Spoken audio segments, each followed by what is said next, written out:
Well, we're just going to go for a quick hunt in a slightly different location, a little bit of beach nearby.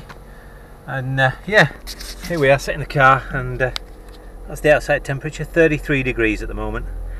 And it's just coming up to 20 minutes to 6. And it's 33 degrees. Right, off we go, get some air through this car.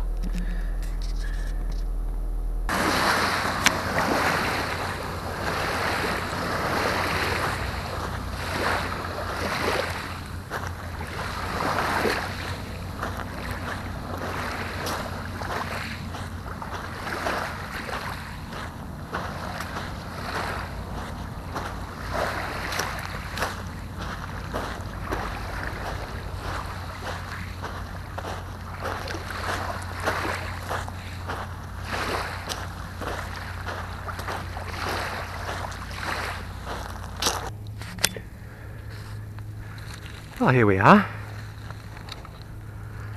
Slightly different location. New bit of beach for me, for metal detecting. I know one or two boys have done this bit before, but I'm going to give it a shot and we'll see what happens. What you are failing to notice is the rancid smell, which I think is this seaweedy stuff which is rotting away on the beach. It absolutely reeks. I can see a bottle over there. Let's have a quick nosy at that. No, it's a broken bottle. Shame. It's one of the. Oh, well, that looks like an insulator, although it's a broken one. Yeah, it's a broken insulator there. That's one of the anti-vandal ones. They're like almost like a vulcanite material. So yeah. Anyway. Let's get this thing set up and on we go. Well, there's the first find. Not a magnetic find, not a metallic find. It's a stopper, vulcanite stopper. So it's probably somebody local, I would imagine. And it's from Helensburgh. Yeah, Helensburgh, Reeds of Helensburgh. Yeah, the old chemist and aerated water manufacturer. Cool. They're always nice to find because they're local.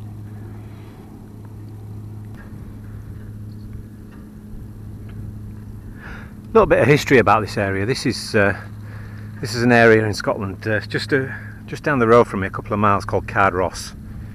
And during the Second World War, Cardross was bombed, and those trees that you can see in the distance, and this factory, this is a sawmill here. The sawmill was there during the Second World War, and obviously it was fields surrounding, but during the Second World War Cardross was bombed.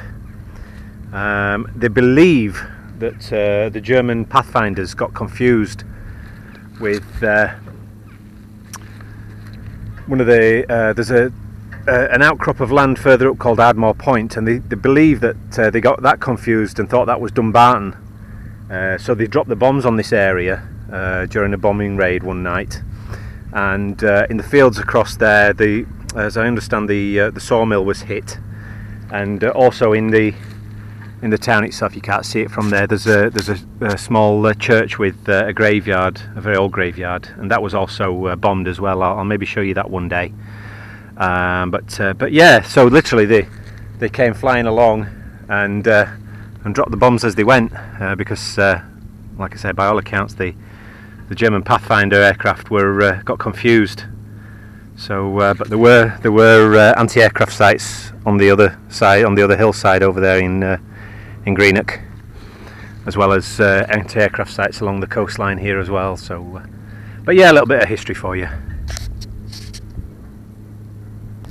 Well, here's the next find. It was from there, and it's this thing here, look. That looks metallic, doesn't it? Let's have a quick nosy, see what that is. See if we can figure out what this is together. Not a lot of water here, but...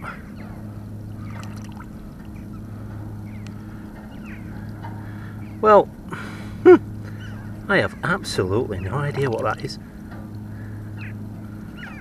You guys, you detectives out there, are going to have to help me figure out what the heck that was.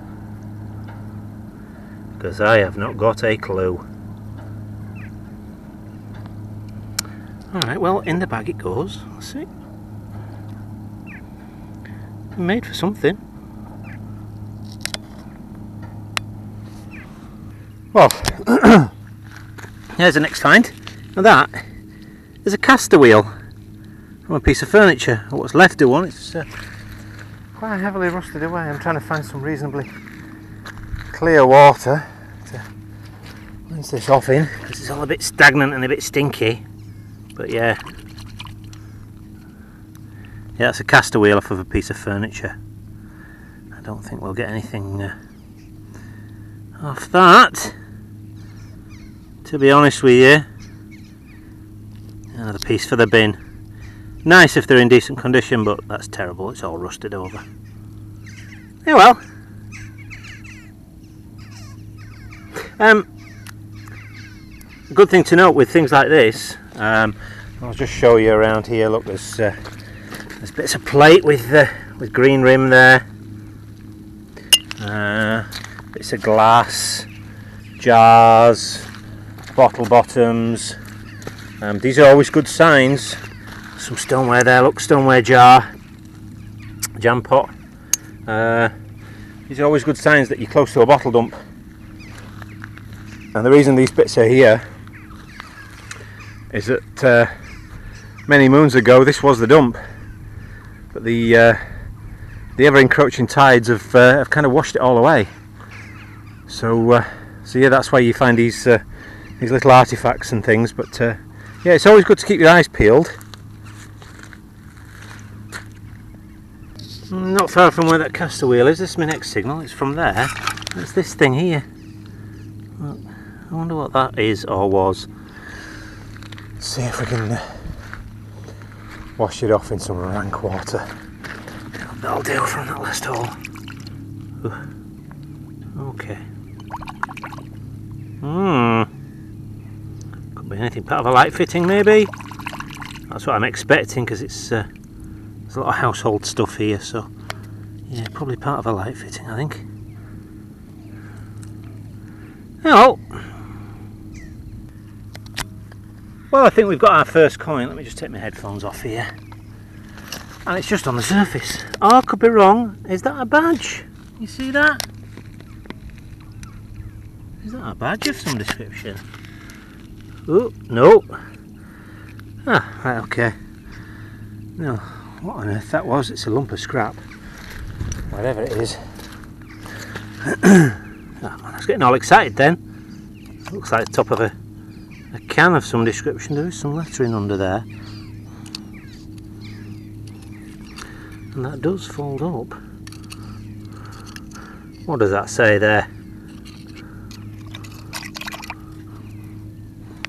It says Columbia.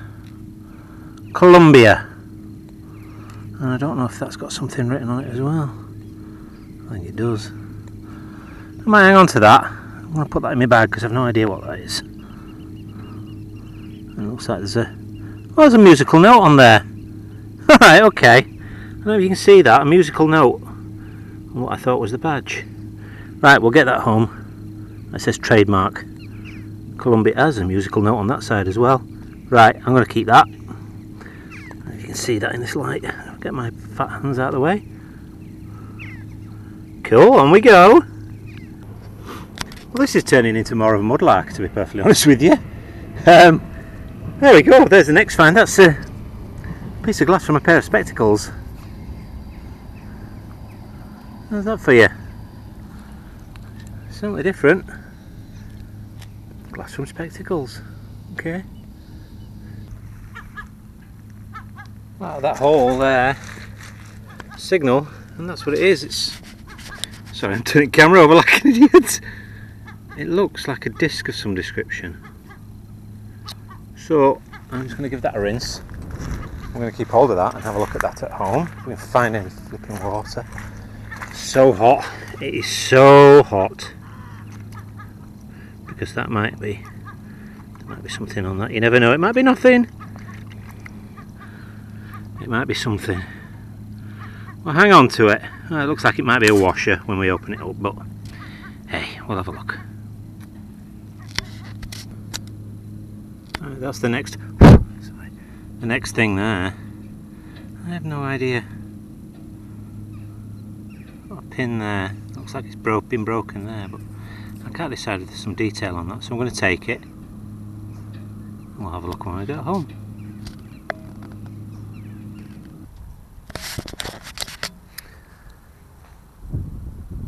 Oh well, that's it for this hunt, boys and girls, and I will see you for the roundup when we're at home.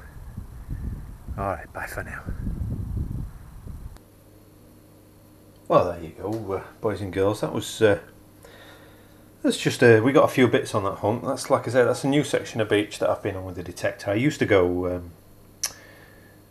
bottle digging in that area when I first started, when I first moved here to Scotland. So yeah, so let's have a nosy at what we've got.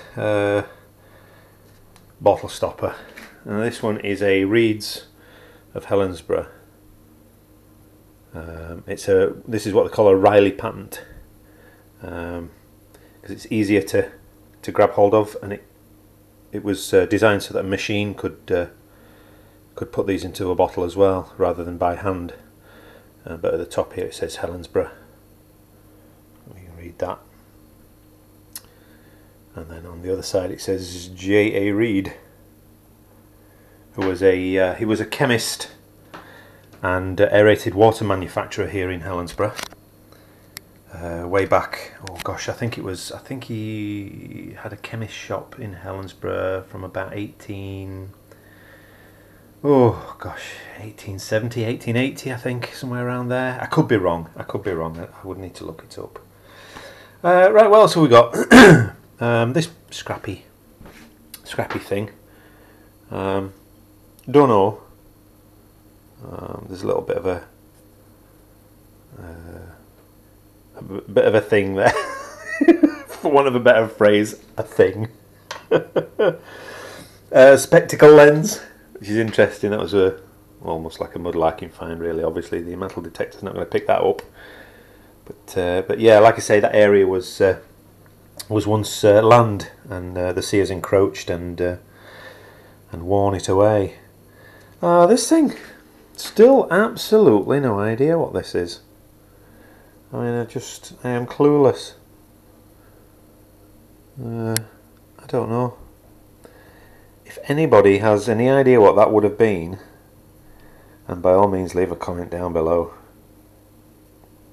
I think it's made of brass. It's quite hefty.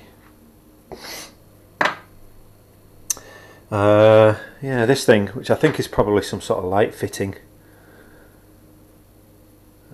something of that ilk. Again, if you've an idea what that was, then excuse me, then leave me a comment. This little coin, which I think is probably just a half p. Yeah, I can see Queen Elizabeth on that side, I think. What's left of her head, she's very worn. And yeah, I think it's probably just a halfpenny, is that? I will look at it a bit closer, but I think it's that will have been an old decimal halfpenny. We don't use those anymore. Got rid of those in the 70s, I think they got rid of them. What else have we got? So the little disky thing. Yeah, interesting. Let me just open this up. Bear with me one moment. So yeah, so that's it opened up. I think it's just a rough lead washer by the looks of it, with that hole in the middle. There's nothing inscribed on it whatsoever that I can see. I mean, nothing at all. So yeah, we're going to put that down as a piece of scrap lead, so that'll go in the scrap lead bucket. And last but not least, this thing, which I thought initially when I picked it up, I could kind of see that shape, which said to me it was a coin. And then as I looked closer, I saw this bit at the top here. Didn't see all this bit around it because it was kind of like buried in the sand. And I thought, oh, it must be a tag of some description. And rightly so, it is a tag. Because you can see it on that side. There's a little musical note. You see that? Okay, and if I turn it over, let me do this one-handed. You see underneath it says Columbia, one through at the A there, Columbia, and then on the underside of the tag there's another little musical note. Now, I've been thinking about this, and I think this is the cap from a music cylinder, a wax music cylinder.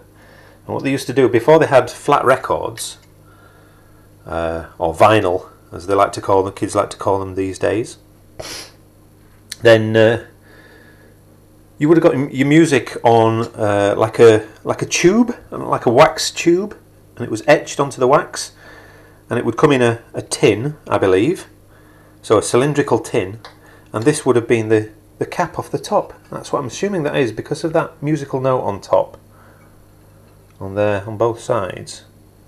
I can't see it now because of the light, look. Yeah, there you go. So that's what I think that is.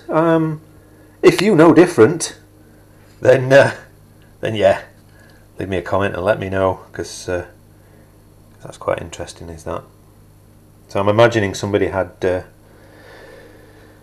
one of the gramophone type machines that would play these cylinders, and eventually this just got tossed into the rubbish, and that's why it ended up where it was, in the dump.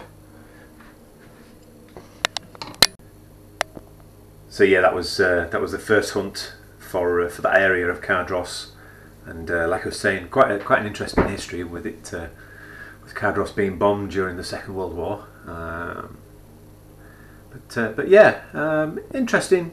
We might nip back there at some stage and have a little search further afield, because it's quite an expansive area once the tide's gone out. So yeah, if you liked it, leave a like, give us a thumbs up.